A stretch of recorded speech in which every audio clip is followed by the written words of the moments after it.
Bundan bitta kasbni bilmagan bola maktab tugatgan, bu azob bizga. Kasb bo'lmasa u jamiyatga qo'lsiz, oyoqsiz kelib tushyapti. Muammo.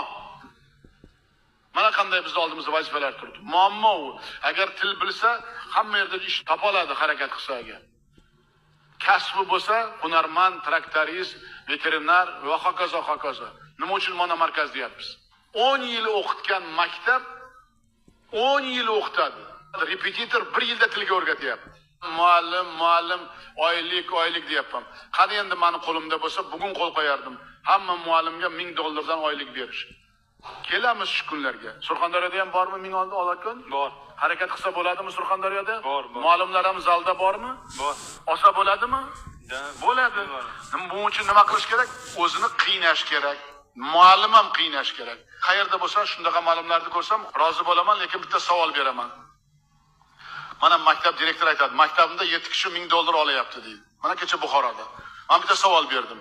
Qolgan muallimlarga ham shu taalluqlimi yo prezident faqat 7 kishiga qo'l qo'yib berganmi? Qo'ldan kelib harakat qilsa, tilni bilsa, sertifikatga topshirsa, olaversin. 5 yil oldin bundaqa imkoniyat yo'q edi-ku. To'g'ri, u byudjetga juda katta mablag' kerak. U sizlarning ishlaring emas, u mening ishim.